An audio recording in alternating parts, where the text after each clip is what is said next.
Hey guys, Bic Mitchum here. We're coming at you again with another podcast. Today we have Azzatru. Azzatru, how you doing? I'm doing great, thank you. How are you? I'm doing very well. So today we're going to talk a little bit about his channel. We're going to talk a little bit about the Battlefront community, and we're also going to touch on the topic of game changers a little bit to maybe clarify a thing or two. So first, we're going to start off with you. So where did your channel name come from? So basically, I got my very first email when I was about 9 years old, something like that. And my parents had one, and I had a nickname, Azza, when I was younger. So I was like, okay, I'll use that, and then take the first couple of letters of my surname, which my parents also had in their email, stuck it together. That was my email, and then I used that for my Xbox Live gamer tag when I got an Xbox like a year or so later, and then I just literally named everything like from the Twitter, which I had in like 2011, to my YouTube channel in 2011, and just stuck with that basically. All right. So where did the nickname Azza come from, if you don't mind me asking? It's just like a short like nickname that most people called Aaron have. It mainly started out when I was playing football when I was like 3 or 4, so it's quite a long and old nickname, but that's basically stuck with me pretty much since. But most people call me Azzatru, like especially in the last few years, like just as a joke, really. But yeah. So what kind of inspired you to start YouTube? So I got Call of Duty at the back end of 2010, and I had never played one before, and I was like watching like zombie videos, that sort of stuff on YouTube, and I was like, wait, this is a thing, like, people actually have like audiences and you can record gameplay like from your console. I was like, okay, this is pretty crazy. So I started a channel when I turned 13 because I didn't think I was allowed to have a channel because there was an age limit. Um, the requirement, sorry, and I waited like 6 months till I turned 13, and then made a channel and just started watching like Call of Duty videos.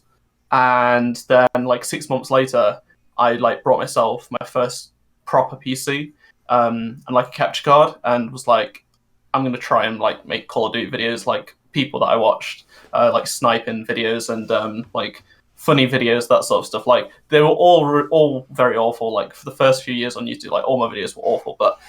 And my very first video was me using one of my very old phones to record like a glitch on Assassin's Creed, like that accidentally happened, Oh and wow. then on MW2 as well. So yeah, like my first 4 videos were like random glitch videos that I recorded like on a really old phone, and I uploaded like as soon as I got my YouTube channel. But I was like, wow, I got 100 views, like that was amazing. But I had like no subscribers back then.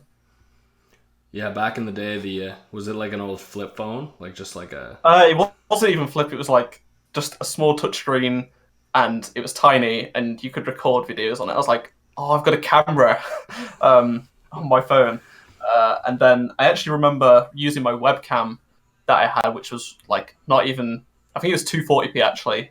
So Oh you wow. know it was unwatchable, but I remember stacking it on top of loads of games, sitting behind the games on my bed, and recording the screen when MW3 came out.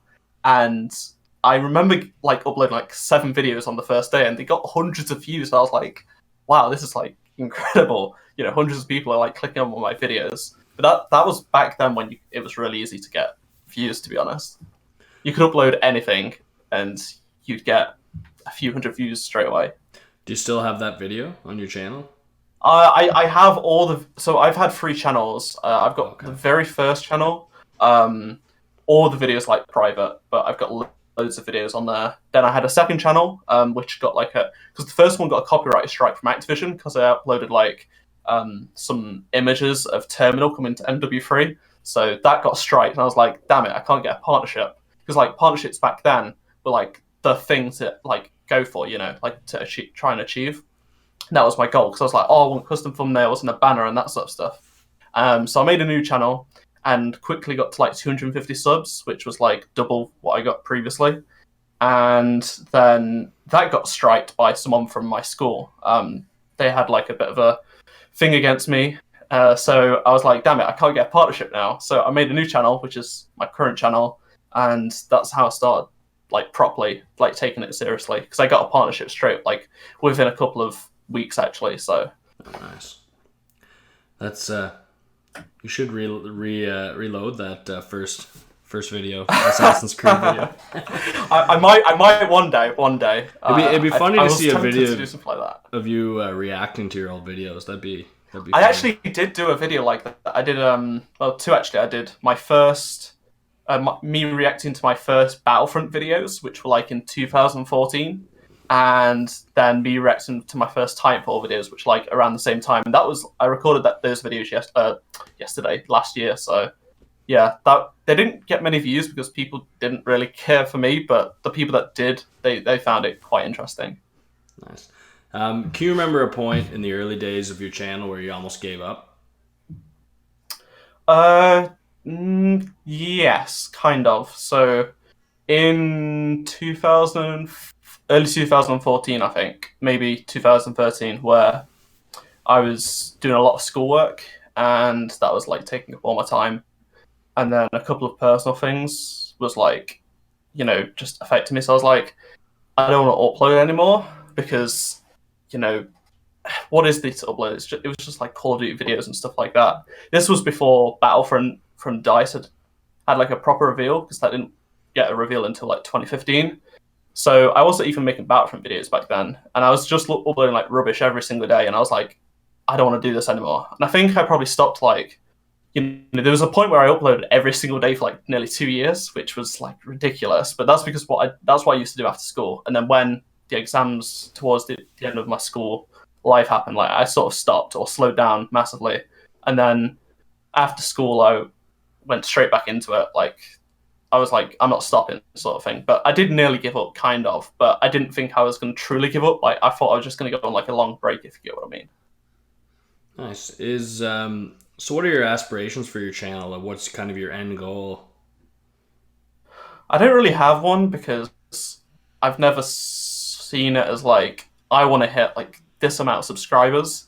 Like I do yearly goals where it's like to get an extra 1,000 or 2 subscribers, but hitting any sort of milestone, I can't, like big milestone, I can't see myself doing. Like to get 100k, it would be amazing purely to get that silver play button, but I have no, like, I don't think about that or anything like that. I'm just about doing it because I enjoy getting comments from people, like really nice comments. People can be nice on the internet, despite, some people being really horrible. I've made a lot of friends through YouTube, and people that I've known like 5-6 years, and I've met multiple times in real life. And that's much better than just like trying to get, 1 million subscribers. Like some people set out to do these days. 'Cause back when I started, it wasn't about that. It was just about like having fun. There's a lot of new people in the last few years only come into it to like, I want to get 100k, and they'll do it in any way they can, like clickbait and stuff like that, which we'll get on to later, definitely. Yeah, I'm sure we're gonna get there. That's for sure. So what kind of aspirations do you have for your future? Like, what do you see yourself doing someday? Would full-time YouTube be a possibility, or do you have a profession in mind? So full-time YouTube is definitely out the window, especially like it has been. I've never thought of myself doing it full-time, purely because I knew one day it wouldn't be possible, like in general for everyone. And it's becoming increasingly like it's not going to happen for like, people don't think that. People think they can do it, and it's 1 in a million pretty much these days. But yeah, I'm currently doing digital marketing. I'm an apprentice, and I want to work in the games industry for like community and marketing. So kind of the stuff I'm doing now, just actually within it, like a AAA, studio, something like that. Someone like EA or Ubisoft, someone like that, basically. Nice. So it's interesting because a lot of people that I've had in the podcast series, they all would enjoy full-time YouTube, but you're kind of already planning for something like that to not be a possibility. Well, the thing is, I've always thought it would never be possible, and it's like, given Battlefront isn't really a game that is hugely successful on YouTube in terms of like being able to do it full-time, and how the industry changes so quickly. Like I'm just set on like, I'm doing this for fun, and I'm going after a career like outside of it, sort of thing. But it's still sort of related in a way, because it's gaming, and gaming is like my passion basically more than anything else. Um, do you have friends or family that kind of discourage you from your YouTube work, or are they generally mostly supportive? I've never had any friends or family be against it. Like they've always been supportive. And to be honest, it's not just YouTube, like in everything. Like I know a lot of people. I always hear of people like their parents don't support it, and I'm like, I can't relate because mine were always like they don't care. You know, they just want me to do it myself and be successful. You know, they don't want me to get oh you're playing too many games. I've never had that, so I've been quite lucky where I've not had that as a child and as a teenager. And I know a lot of people did, and it's like with friends, pretty much all my friends like it's not really a joke, but they do like use it as like hard, Battlefront videos, that sort of stuff. But like they've always genuinely been happy for me, especially like when I've been on trips and had amazing opportunities. But like most of them just like watch my videos just because like it's me. They don't necessarily like Battlefront, and a lot of them don't even watch Star Wars. So but yeah, there have been a lot of people I've known in real life that have been like against me, especially at school for doing YouTube. Is it mostly just like kind of which like chirping you about it, or just kind of like they actually generally have a problem with it, like genuinely have they a problem? some people genuinely had a problem. Was like, you should not, like, why are you wasting your time? Like this was back when I was like 14, 15, 16. It was like, why are you doing YouTube? Like, oh, how much money do you make? And I was like making $5, and it was like every single day I would go into school and be asked how much money I make, like all the time, and I get that for 2 or 3 years, right? And they'd always like make fun of my videos and like put them on in front of the class, and it's like if they saw what I've done in the last year now, like they'd be really jealous, and they were jealous back then. That's what I don't understand. Like he was jealous of like me getting a few thousand views. Wow, like and then last year I traveled to so many countries where they've never done anything since school. So it's like you spend time moaning about me making Call of Duty videos, and it's like I don't understand why people have to do that. Why? What do you get out of it? That's what I don't understand. Yeah, where are those people now? You'd love to. Exactly. I haven't heard of most. To be fair, I actually posted on Facebook for like the first time in 2016 when I first went to LA for Titanfall 2, and a bunch of people I hadn't spoke to in like 3 years like came back and started speaking to me, and I was like. Like why? What have you done for 3 years? So I've got an interesting question for you here. So when you meet, whenever you meet women, do you tell them about your channel, or do you keep it a secret until they find out about it? I have no experience in this department, so I can't really comment. But if I was to, I would say so, definitely, because it's like, why would you hide it if you get what I mean? Like, what's the point of hiding something? So that's good. You're not embarrassed. Yeah. You're not embarrassed, Not at all. It's like, why should I be embarrassed about like me making videos on YouTube? Like, so many people are really cool and do it. So it's just be open about it, and if they support it, fine. If they don't, well, why should you support them? Well, some people, some guys use it as like almost like a pickup line, like, "Hey, look how many subscribers I have." Like, and I don't get that. I don't get that. It's like, so some people see, like, a lot of my friends think it's really cool that I've got it, but it's like they don't see me any different if I did or didn't have the subscribers. And it's like, I can understand when people are like really big and have a lot of subscribers, they can sort of get into issues where it's like a lot of their relationships in real life are like people only sort of speak to them because they've got like 1 million subscribers, something like that. Yeah, I've kind of learned in the last couple months that it's kind of like a general, like almost like a myth that the more subscribers someone has, the less willing they are to work with others. But I've kind of found in the last little bit that like bigger YouTubers love working with smaller ones, or doesn't, like, sub count matters a lot less than I thought it did to some. Like, I think so. It's less so these days. Like back in the day, it used to matter a lot.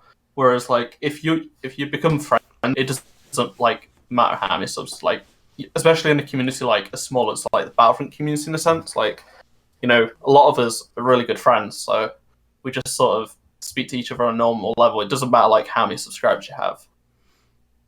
Yeah, it's been a pretty cool ride. There's been a meeting a lot of interesting people, and everyone's generally pretty accepting of each other regardless of sub count. So it's pretty awesome. Another personal one here. Do you have any a musical side? Do you play any musical instruments or play any sports? I do not know. I don't play any sports, but I used to. I used to play football, which is soccer. For those of you who don't say football, yeah, soccer. over here football means something completely different. So yeah, I used to play football. Then I did athletics, and then I did cricket. But I haven't played like sport properly for about 4 years, something like that. Like I still watch loads of sport. I mainly watch Formula One and football, but other than that, I don't do anything currently now. Yeah, I gotta say, I find Formula One to be a little on the boring side. I don't know, not to pick at your interest. I've tried to get into it. I really did. I just never could. It was just. I totally understand that. Yeah, but maybe that's just cup of tea. But it could stem from the fact that I don't have take a big interest in cars. I could show you where the engine is, and I could give you a basic understanding of how it works, but I couldn't really. I wasn't one of those guys that like knew everything about my car. Like people would say, like, ask me questions about it, and I said, I don't know, it works. I don't know. I'm kind of the same, but I do have like more interest. It's mainly because it's like fast. The cars look great, that sort of stuff. And perhaps it could be because I've only seen it on TV. Like maybe if I was actually at a race, I'd love to go to a race, but I've never been. So yeah, I've only watched it on TV since like 2007. I think I started watching it 2006. So it's over 10 years, but I've only ever seen it on TV. Nice. Moving along here. So what kind of got you into Star Wars? I'm do you pretty remember sure your first memories of Star Wars? I kind of do. So I remember knowing some people, like I must have been about 6 at school, and they was like kind of into Star Wars, and I remember them like showing me Lego Star Wars 2. So I was like, okay, I'll get this game for the PS2, and I basically used one of their saves, and so I had everything unlocked, and I just played it through and didn't think anything of it, and then I ended up getting The Phantom Menace and the original trilogy on VHS and watching them, and I was like, I didn't really understand much of it because I was taking it from the Lego game. Like I was trying to compare it to the Lego game that I played through, and I just remember like watching The Phantom Menace and thinking like, this is amazing, and then the original trilogy was like so different, but I was like, this is amazing. And so you watched the original. I've just had a. Did you watch the prequels first? Well, I watched episode 1 first, then like the following day or something like that, I watched 4, and then 5, and then 6, and then about a year or so later, I watched episode 2 because it was on the TV, and then about 6 months or something like that after, I brought episode 3 on DVD. I must have been like 8, something like that, and I was like, wow, that's amazing. And I got really into like Lego Star Wars Lego, that sort of stuff. The games themselves, I got Battlefront and Battlefront 2 for the PS2 in like 2006-ish time, so a couple of years after release. And I was really into Star Wars, but I didn't watch the films in like a very good order, and I didn't really understand a lot of it, if you get what I mean. And then I'd say watching the Phantom Menace first would have like made it easier for you to like the prequels, if maybe. Definitely. I mean, I didn't really care for it. Like, it was just sort of like, it was good, but it's like I didn't have any proper understanding about what was going on. I just had a really weird introduction to Star Wars. Like, I watched it in a completely different order, and I used Lego Star Wars 2 as the official story, if you get what I mean. Right, yeah. So you were trying to. It was almost like the movies were based off the game or something. Like you were trying looking at it that way. That's interesting. Yeah. That's interesting.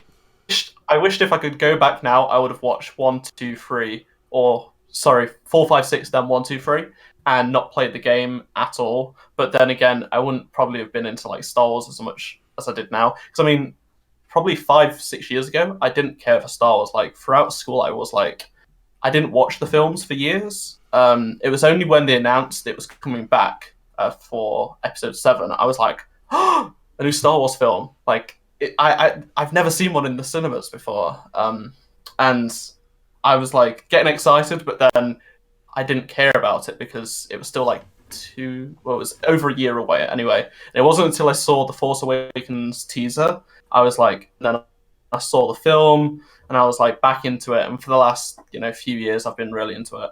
I mean, Battlefront helped as well, like the game itself. Like I wanted Battlefront 3 like when I was a kid, so to finally get a new Battlefront game, I was like, that got me back into back into Star Wars in the last 3 years. Nice. Can you think of the strangest thing that ever gave you inspiration for a YouTube video? Was there anything really weird that you thought like, oh, I'm gonna make a video about this? I can't think of anyone specifically, to be honest. I mean, it would have to have been probably one of my older videos, like from years ago, where I must have maybe thought of it at school or some. I can't give you a specific answer, but there's probably some going back. Like I was like, wow, that's an incredible idea when I was a year.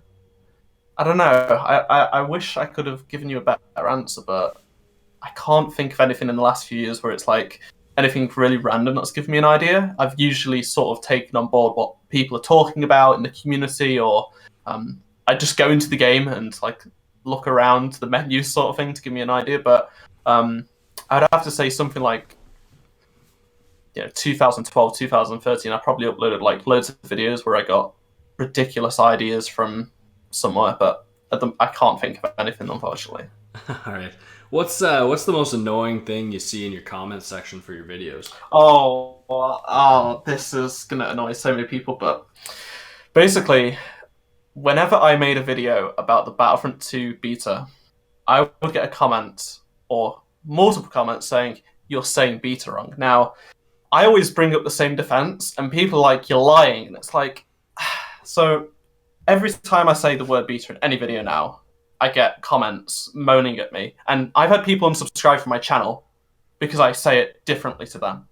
No joke. I lost I uploaded a beta video and lost about 10 subscribers not long after posting it because I said the word beta like that, right? And my defense is, in my area, pretty much every single person says beta, right? In English classes, that's what I was taught.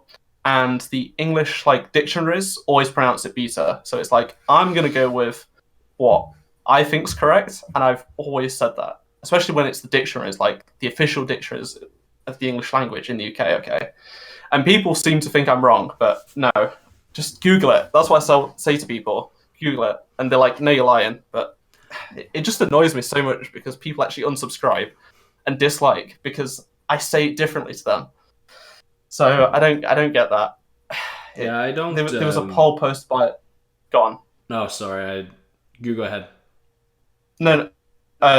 So basically, there's a poll that was created by one of the other fellow Battlefront YouTubers, Harrison James, and it was like, how do you say beta? And like people was like, oh, it's beta because don't listen to Azzatru, that sort of thing. And it was a joke, but like loads and loads of people sort of knew me back in like October, November, like because I was saying it wrong. And it's like, it got so bad on my comments, like people were really annoyed, and I don't understand why. I don't know enough about it to. I know that's the Greek pronunciation, but I mean, it is the official Greek pronunciation, and that's what I try and tell people. But people are like, "No, I'm unsubscribing because you say it different," and I'm like, "Whatever." Well, I think it doesn't. I don't think you want those type of people subscribed to you, anyways. To be honest, if that's how they're going to view your material. Exactly. If they unsubscribe because I've said the word beta, but they might not unsubscribe from Logan Paul for featuring a hanging person in a video. Like, come on. Like, there's quite a bit of a difference. Yeah, I looked at his social blade after that, and he gained like 80,000 that day. I know. I mean, people do the worst things on YouTube and get more subscribers. I just say a word differently, and people don't like it. All right, let's move on from that one there. So, do you have any predictions for the upcoming Star Wars movie, the episode 9? I guess I should say. I didn't really have many because it's so open, but I'm gonna say right off, it's going to be set a few years later, and the First Order and the Resistance are like building up. So the First Order is obviously much bigger, but the Resistance are gaining momentum. And other than Luke like helping Rey as a ghost and giving her some guidance, I can't really think of anything that could happen. I think they'll definitely show Leia dying, like not like visibly, but her, passing away, kind of, and then like a funeral, in some way, and Okay, so then Rey and they're not Kylo gonna. You dueling. don't think Yeah. they're gonna somehow show her death and how it's gonna be like in the future, No, and they're gonna no, remember. it's going to be her off death. screen. Yeah, yeah, I think that's what might happen. I think at the end of the film or towards the end, Kylo and Rey will duel, and Rey will kill Kylo. Hopefully, I know it's quite a heated topic. Like I've had some really interesting debates on Twitter with people. People don't like my ideas because I'm wrong, apparently. But I also put out there I'd like to see Chewbacca destroy Kylo Ren. That would be funny, like for revenge for Han and Luke. That would be not what I want to happen, but it'd be cool to see, And people didn't love. I got a lot of hate for that, for saying my thoughts on that, because people love Kylo Ren, and I understand that he's a cool character, but I just want him dead. I think the light side will definitely prevail for sure. Do you think we're gonna see Snoke? I don't know. Snoke's gone. Snoke's gone. He was irrelevant, really. He was for Kylo Ren to succeed. He was just there for Kylo to get stronger. And, I even put out there, like, maybe R2 kills Kylo. Like, for everything he's been through, seeing all these people die that he's been friends with, like, just, he needs to get rid of Kylo, and he's the one to do it. or him and Chewbacca work together. Like, that'd be good. Get C-3PO in there, too. Exactly. Like, who knows? Who knows, So we're going to shift topics here to we're going to talk a little bit about Battlefront and the community, and there's a couple topics I wanted to touch on here. So a lot of creators are giving up on Battlefront content. Why do you think this is, and do you think it's too soon to give up on this game? I understand why people have in some ways, but I have quite, like, I suppose, like, quite hard opinions on this. So some people have given up because they don't like the game. Fair enough. That's completely understandable. People say there isn't enough content. Fair enough. A lot of people said they've given up because there's no video ideas, and it's like, well, if you think about it and take your time, like, I've got 14 videos planned, like, scheduled already, like, waiting to be made. It's just about being creative and being original, trying to be original, taking time to make your content, not just uploading whatever you want. I think people are right to give up early. They can do whatever they want, but people say, I'm not playing the game anymore, and then they'll tweet out that they're opening loot crates or something like that. I find it quite hypocritical of some people. Like, some people will say, I'm not uploading Battlefront video again, and then a week later or so they're like, oh my god, I got this epic kill streak sort of thing. It's like, if you're going to stick to something, stick with it. But it's sad to see some people giving up, but also I feel like if they're going to give up so easily, like, why are you giving up? Some people are saying they're not getting enough views. It's like, it shouldn't be about that in a way. Yeah, but change up your content. Try something new. That's how I found myself to, like, restart again. Like, if you don't want to do Battlefront, do a different game. Like, I've been through Call of Duty stages, Minecraft, FIFA, Halo, Destiny. I've been through all the main games, like, because I played them and wanted to make videos. But I finally found myself just wanting to do Battlefront. And I understand people don't want to upload Battlefront if they don't play it. But, if you're giving up so easy, like, try something different rather than just not uploading. Do you think it was kind of a problem that maybe there's too many creators in the first place? I don't think so, because... No, what I'm thinking is just, like, where people, like... I find the main complaint is when views start to go down, it's like, maybe there's too much competition and there's too many people competing for views. There's a lot of competition, but at the same time, there has been a lot of channels in the last 3-4 months that have blown up, so to say, or have gained a lot of traction just through creating good content and regular content. Like, there's a lot of Battlefront creators that don't upload often, so they'll, like, upload a video and then not upload for ages and then upload again. It's like, you've got to be consistent on YouTube. Watch time is really important, and I've had a really good month in the last month or so. Last 2 months have been the best ever for me on YouTube, and I felt like some of the content I was making a year ago was much better. Now, last year and the year before, I had really bad years on YouTube. Like, I went from gaining 5,000 subscribers to 1. My views were down last year as well, and it was I went to all these events, got exclusive gameplay, and it was Battlefront 2's release. Yeah, I got a lot less than the previous year. And in the previous year, I wasn't close to giving up. I went from getting 1,000 views per video to 100, and I never recovered until just gone December. I've only sort of, my channel sort of restarted again, if you get what I mean. Yep. And it's been quite tough, but I haven't given up. I've just kept on doing what I'm doing. I've changed stuff around. I've sort of made longer videos or made different types of content, and it's helped me out. So I could have given up really easily, but I think that's what people do. They give up too easily, or they're in it for the wrong reasons. It's they care about too much about either the money or the views or the, just stats in general. I don't like to look at my stats much. I use it to look at how I can improve my videos in a way, but I don't, sit there every day checking, how many views I got, what subscribers am I getting, that sort of stuff. Just something random I kind of thought about here, thinking about stats, and I've been asking a couple people, but is there, do you think there could be a way in the Battlefront community to reach, because I'm looking at my stats sometimes, and I find it funny that, not funny, but it's I have 96% males as my demographic. Do you think there's a way in the Battlefront community to reach more female viewers? I don't really think so, to be honest. I think it's mainly because it's primarily played by males, but also at the same time, a lot of the people that search gaming videos on YouTube are mainly male, especially shooters. So unless they're just they do love their games, or they're more of a Star Wars fan and they just sort of casually play it, I can't see it ever changing. Mine has always been very low, but especially this past year, it's 3%, 4%. I think that's probably the average for most Battlefront channels. At the end of the day, it's just how it is, really, and I can't see it changing. Just like most games that are sort of in this genre, I think it's pretty much the same for most games, other than the odd exception here and there. What does the recent outbreak of clickbait thumbnails and titles mean for the community? It definitely creates a lot of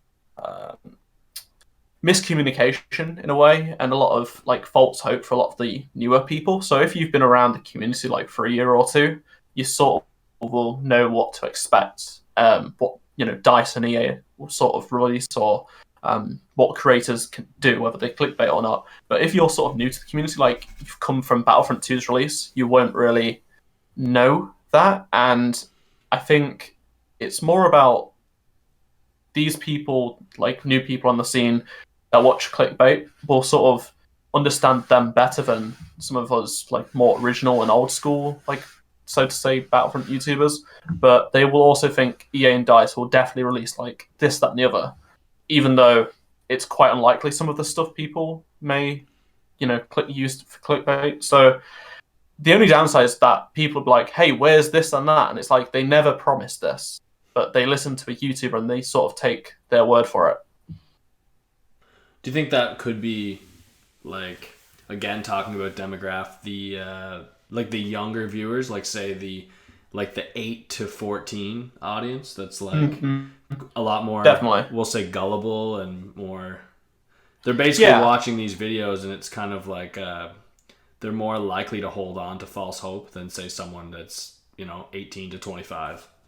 That's true, definitely. But also at the same time, there are some older people that might not really know how it all works with the inclusion of Lucasfilm and how they release stuff for the first game, and what they don't really have realistic expectations, if you get what I mean. And I've seen a lot of that. There's a lot of unrealistic expectations for this game, for the content to come out. And I think it's just best to remain calm and wait for I would say we get a better idea of what we can expect to see in the next year through season 2. I think season 2 will sort of be the start, like the restart point of this game. I mean, the Last Jedi season was, and the content was good, but there was a lot of issues with it. But at the same time,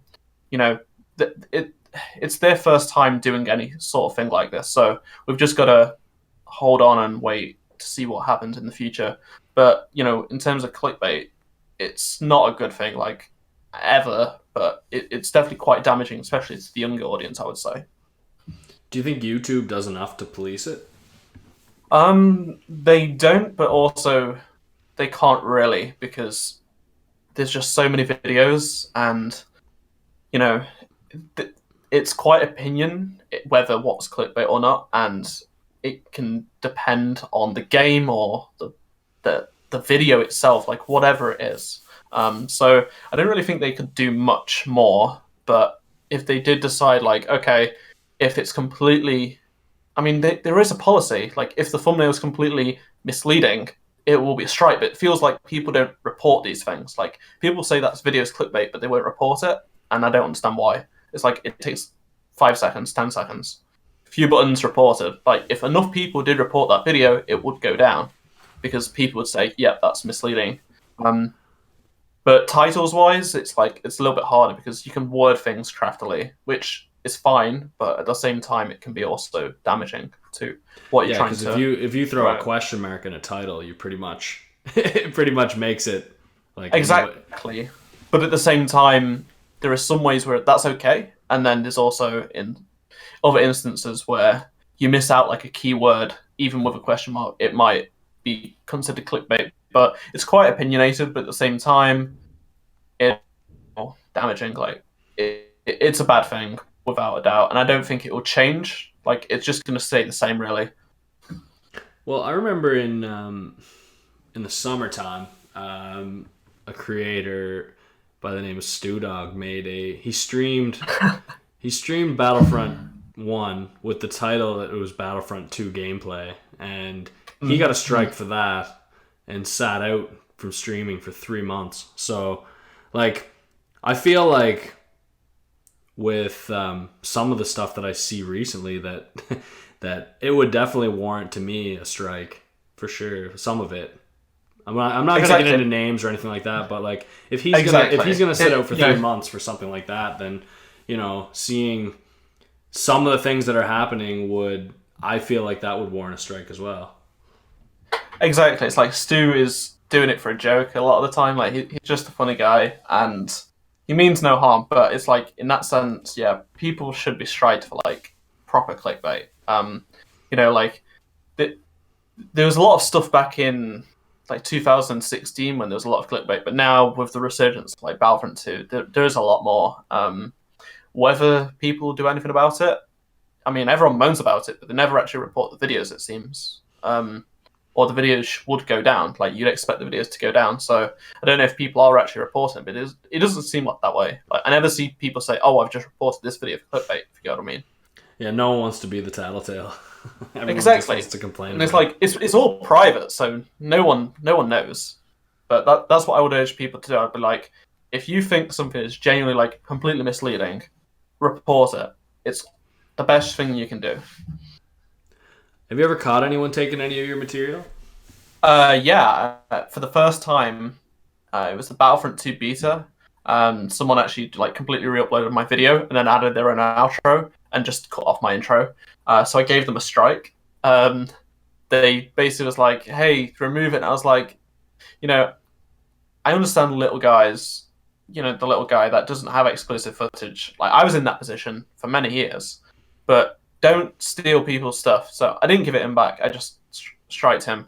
And there was a guy a couple of weeks ago, actually, that literally just took my thumbnail. And I was like, well, make your own. So I did strike him. And people might think that's unfair, but it's like, I never did any of that stuff when I was younger and had a lot of subscribers. Like, I went out of my way to record gameplay that wasn't mine. So I feel like now I don't want to see people don't learn. Like, if I left it, they wouldn't learn and they'd do it again. And there was actually a channel that was completely re-uploading, like, lots of Star Wars HQ and Battlefront updates Yeah, videos, I and did see then that. and it's like if they're not striked, well, they won't learn. So the strike is the next thing, next determination that will annoy people and make people think. So that's why I did it.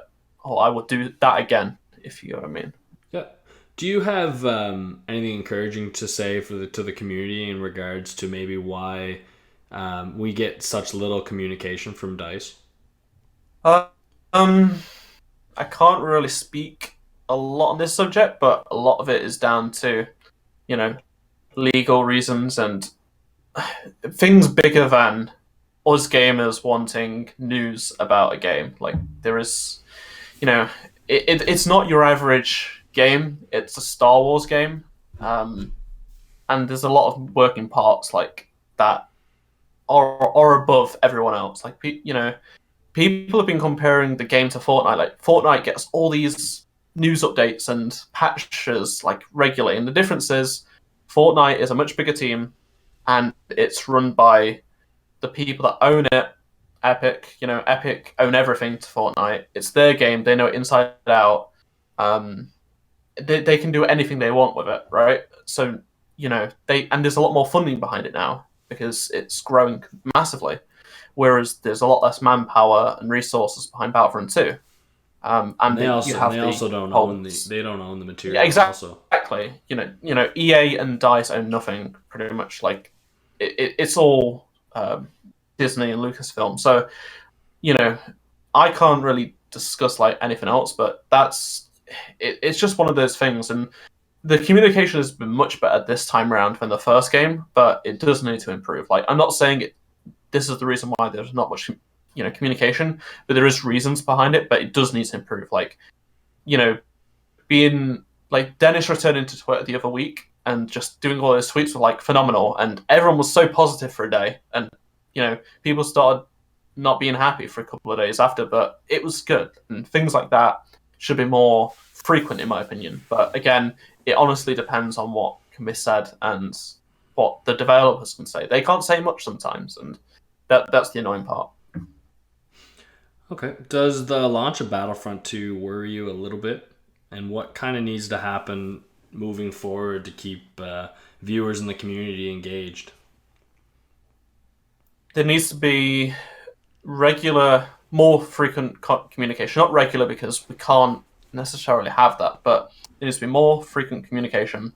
The content needs to be Dice standard quality, like what we usually get, consistent, more frequent than the last game. I'd hope it'd be more than less than 3 months, every 3 months for a season.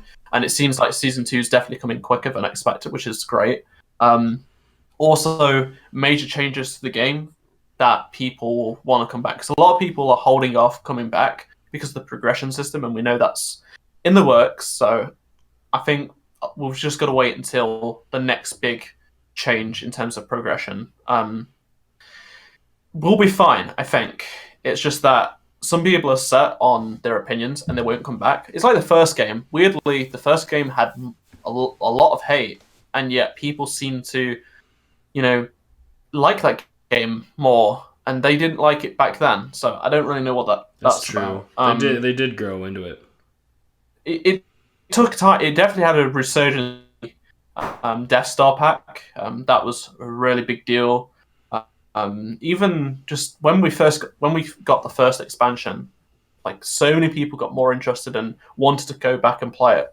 So I think we've just got to wait a month or two, depending whenever season 2 comes. I mean, hopefully it's within the next month. Or I just have no idea. Like soon to them means any day, so we can't really give a direct date on that. I'd love it to be soon, as they say, but again, what soon to them is probably different to what we want. Right. Still on the topic of engagement, do you think private matches and statistics are kind of the answer to?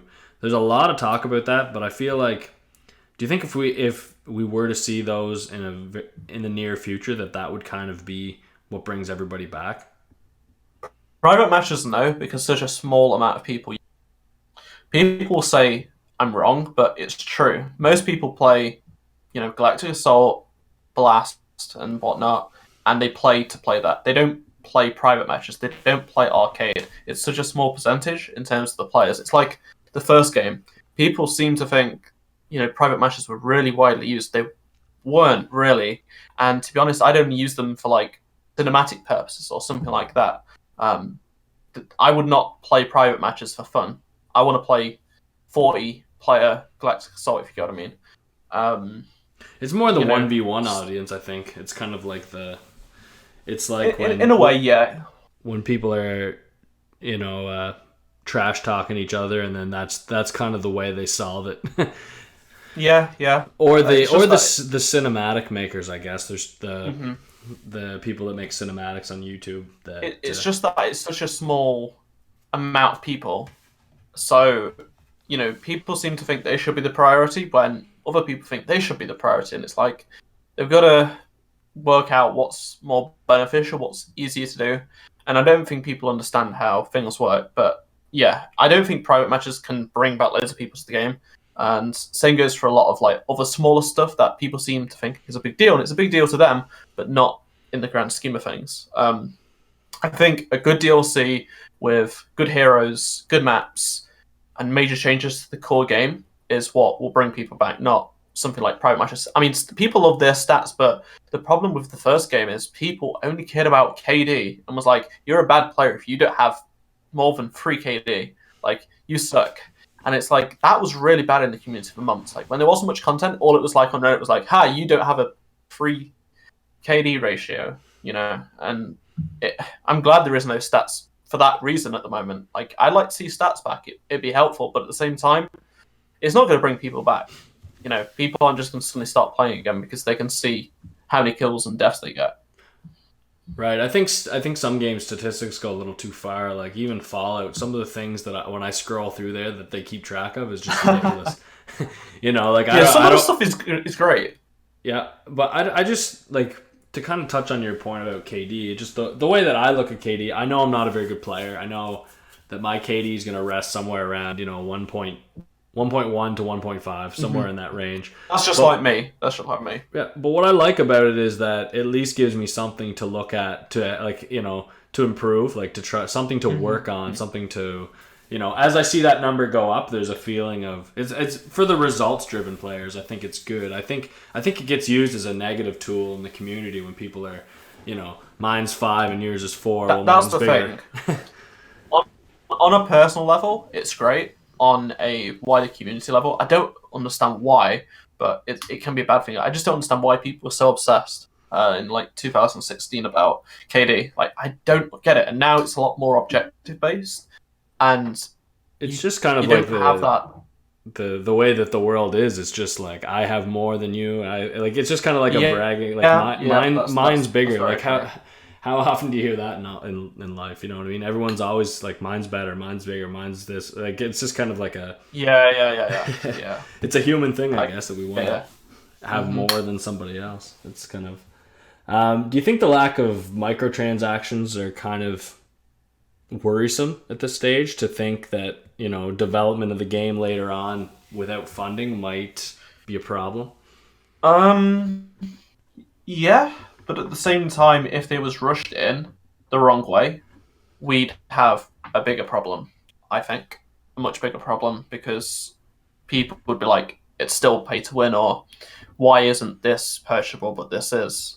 If they take their time and it's introduced in a gradual and a way that it's not going to affect the game on a big scale, and not going to cause controversy, and it's fine, that's much better than if they just rushed out a quick update to the patch, the transactions like last month or early this month.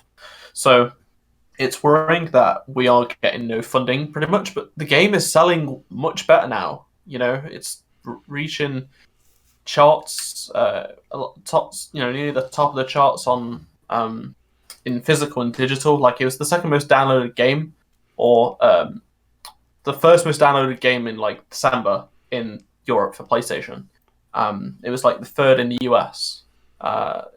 In the UK, other than Call of Duty and FIFA, which are always expected to be number 1 and 2, like for the rest of the year, pretty much, Like, it's third and fourth. So it's selling well. Like, people don't realize, but it's selling well still. So maybe the money that they're getting now, even though it might be discounted, never, it's, I mean, a lot of people brought it on Origin when it was cheaper in December.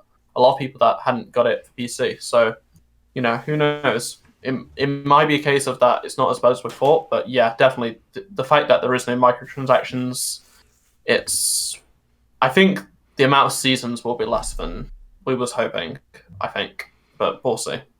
I actually don't think microtransactions were as big of a problem as people thought. I think the problem was that you were buying crystals to get crates, and you may not get anything with your money. I think that was part of the problem, but that's how it's always been. But people complaining that people are better than them now because they bought, you know what I mean? Like, I don't think that, to me, was legitimate enough of a complaint to warrant removing it from the game. I definitely agree. If whatever I say, people will be like, "Oh, you're EA Game Changer, you're bound to defend it." But it's like, the hero stuff. The hero should not have been behind credits, but not well. At least not as many. They should have been like 5,000 each, like the ones that were unlocked. Sorry, and that's fine because when I first got the game, I was able to get like the credits really easily. I don't really know what people's problem were, and now it's much easier than ever before. And I think now is how it should have been at launch, or at least close to what it was. But people's argument of credits were too hard to get, I was just like, why am I being able to buy loads of crates with all these credits that I'm getting? I understand it's much easier now, and it should have been how at launch like it is now. But people's argument that they weren't getting what they deserved, I think, is a little bit. It wasn't right because you could easily have gotten a lot of stuff in crates. You could open a lot of crates within a couple of hours if you knew what you was doing. I think a lot of people was like over exaggerating or under exaggerating how many crates they were getting or credits. So like to fill the agenda, if you got what I mean, like online, they'd be like, "Oh, I have had no crates in 2 hours of gameplay." Well, I've got 4, if you got what I mean. Yeah. It's like, how's that work? You're obviously doing something wrong, or you're lying. What message do you have for people that think that Battlefront 2015 is way better than Battlefront 2, the 2017? I think people need a time machine and go back to when Battlefront came out. And these were the same people that probably said, like, where's the single player? Where's the instant action? Where's the space battles? Why is the gameplay so simple? Where's the prequel era? And it's like, here you are, you have everything you asked for, pretty much. But apparently the other one's better. I understand I love the first one, don't get me wrong, and I love the layout, I love the art direction, I love the UI, but, I think this one is so much better because it's got, like, more satisfying gameplay, deeper gameplay, more content in general. I understand people's hates with it, but, like, saying the other one's better, it's like, go back to when the other game first released. Like, there wasn't necessarily loads of bugs, but there was, like, a lot of things missing, and they weren't added until, like, March with the first expansion. And we've already had, like, one small DLC, which was much bigger than the Jakku DLC, which we had back with Battlefront 2015. Yeah, I think, if I can chime in here for a second, that I think part of the problem is that they're comparing the finished product of Battlefront 1 to the launch of Battlefront 2, and they're not thinking, Battlefront 1 launched with 3 heroes and 3 villains, and Battlefront 2 launched with 7 on each side. So it's kind of like it's kind of an apple and oranges comparison. To me, that's how I feel, is that they're comparing a finished game that had 2 years of development to a game that, of post-launch development, to a game that's just newly launched. I think it's kind of an apple and oranges kind of comparison that 2 years down the road, the game we're going to have with Battlefront 2, I think, is going to be leaps and bounds ahead of Battlefront 2, that's for sure. Absolutely. And I understand where people are like, they should have had this amount of heroes in, absolutely. And I understand they've reused heroes, yet, but they put a lot of much more work into making these heroes different to how they were in the other game. I understand that people like there should be this amount of maps. Like, it's a newer game, they had more time to work on it, yes. But the other game, they had a lot less time to like create the game from scratch, and this time around they had a game to base it off. So I understand that, but it's not just so easy to like just triple and quadruple everything. Like, it doesn't work like that. Um, in a year from now, we're gonna have so many more heroes, I assume, and so many more maps, like so many more planets, not just maps, like 4 maps on one planet. We're going to have, a lot more planets and things like that. So we've just got to wait and see. It's all right speculating, but until we actually have hard evidence, like, all these data mine leaks, there is tons of stuff in development right now. It's just not ready, And yeah, it should have been for launch, but games have to release, and they didn't pick a release date. It had to release before the film came out, and you can't complain at the developers for that. All right, so let's move the topic again once more. We're gonna go to you mentioned game changers before, and we're gonna try to chat about that. We're gonna try to stick within the parameters that you're allowed to discuss as well. So okay. So how were you approached, and what was your initial reaction? So, I mean, I wasn't really a game changer, but I did get an email in 2016 to work with EA on Titanfall.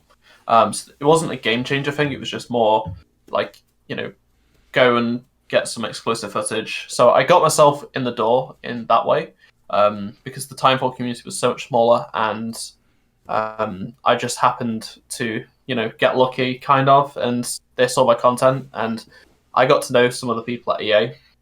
And then at the start of last year, I just got a Twitter DM, and I didn't know it was for like game changers until like a couple of days before I was flying to Stockholm. Like, it was only until I read like an email talking about it, I knew what it was for. Like, I just thought I was going to play test, like, how they do those EA playtests. I thought, I've just been invited for that, But it was completely different in a sense. It was the fact that I was part of this program. So my first reaction was like, oh wow, I'm going to like DICE, like wow, and playing Battlefront 2 before it's been revealed. But it wasn't until like I actually understood what was going on, like how excited I was for the rest of the year. Nice. Who was the first person you told? Do you remember? It would have been my dad. I was like, I'm going to Sweden in like a week. Yeah, I've got flights now. I'm going. Like that he would have been the first, but yeah, it was hard to keep it a secret. Definitely, for like 2 months, but it was actually longer than that, because it was like I went to DICE in March, and it wasn't official game changer thing until like June for EA Play. So yeah, it was hard to keep under wraps. You just want to scream it from the hilltop. Yeah, there was not one point where I felt like I was going to slip up, but it was like, I can't. I've got to be very careful with what I tweet, what I talk about on stream, I make videos on. It was early days, and no one knew anything about the game, so it was like, presented with all this information, I can't risk anything. Nice. Do you think, and this is kind of like something I've heard, is that the name Game Changer is slightly mislabeled? Do you have the ability to change the game, or is this kind of like, is it more something they ask you questions about them and you kind of give them your thoughts, and it kind of goes towards the development? Like, well, it depends kind of what you've been involved with game changer wise. Like, it varies on the game. So the overall name splits off into all different EA games, and for Battlefront 2, I was like mainly for feedback. I was there from the very start with a very few amount of people, whereas by the end there was a lot of people that were game changers, but they were they didn't really give loads of feedback. They was sort of there, like they'd give feedback at the last launch event, but it wasn't like, the game was about to come out. I can't say what did happen, but we definitely had input, like change, like help, give our feedback did change stuff. People don't see that because we're not allowed to talk about it, but we did do that. You know, especially early on. When it's earlier on, it's easier to change, and that's what happened. And at the end of the day, the bigger parts of a video game you can't just rip out and change. When you're less than a year before release, Right. You can only change a lot, and people don't really understand that. So, but we did change stuff. Like we had an input. We didn't like say you've got to do it like this. We just gave them our thoughts and feedback, and if they agreed with it, they did it in a way at least. So to kind of get the record straight, so I guess what you're saying is it's different for individuals, but like in general, like what are game changers responsible for? It's I don't want to talk about so much because it's sort of like changing a little bit. But also it's the fact that it varies. It does vary depending on like the game and the person. But we are fans of the game and we care about the game. Obviously, a lot of other people do. I completely understand. Like I'm just a fan, just like you. It's just that I've had the opportunity to like have more of an input in a sense, like from an earlier stage, and that's pretty much it, really. They want to help content creators, but they also want to help like just general fans because there were some people that were just like forum members that didn't create content. So it's not just about like who's got the biggest subscriber count. It's not about that. I think people don't realize that, but it's just that certain few of us are able to who are very, very active within the community. Have worked with them. What are some of the requirements for being a game changer? Like what?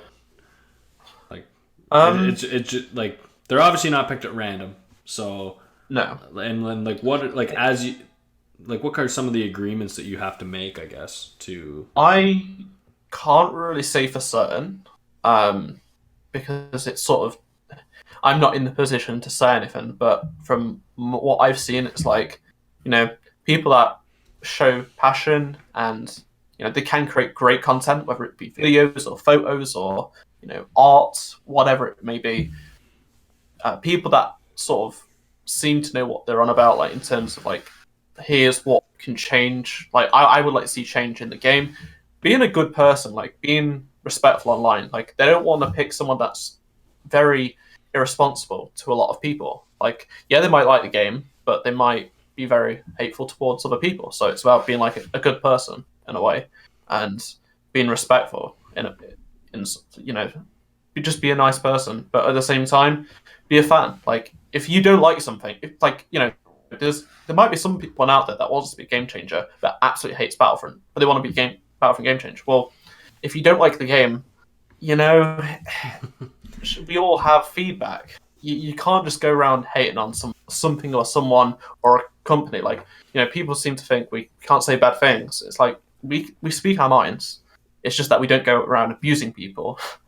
Or if you happen to do that, it wouldn't look good, and you'd probably not work with a company like that again. So are there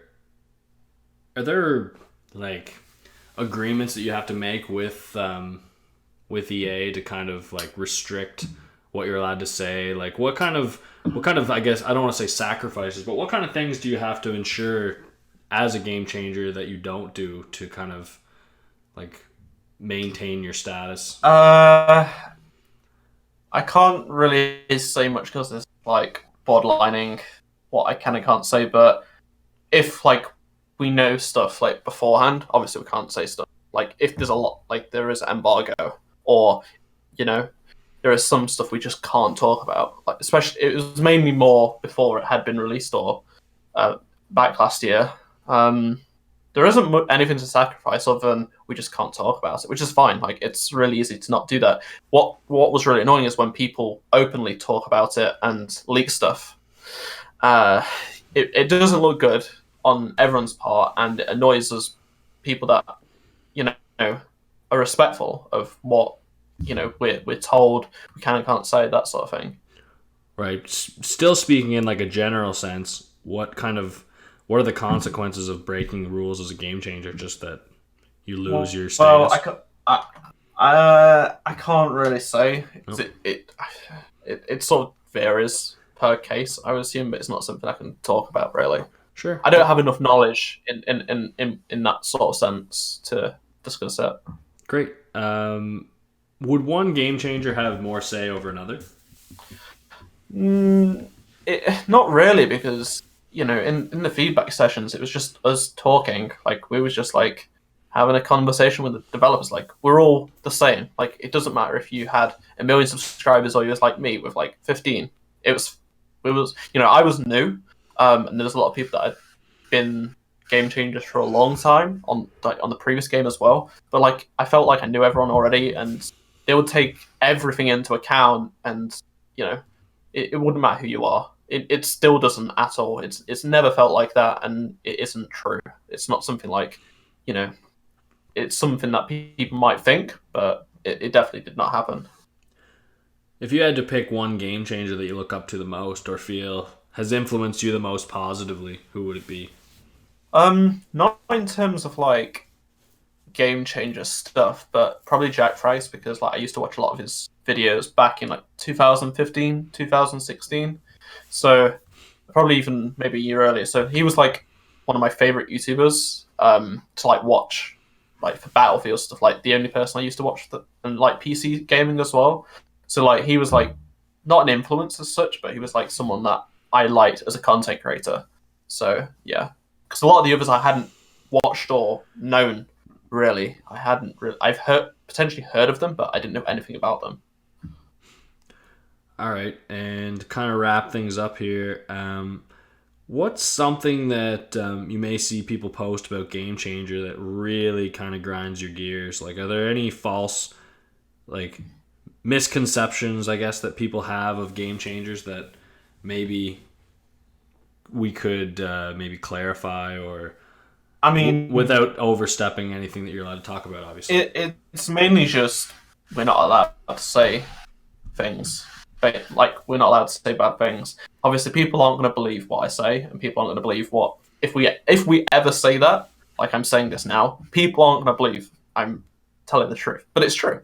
Like, we can, we tell them if we don't like it. I mean, a lot of us have made videos saying this needs to change or this needs to change.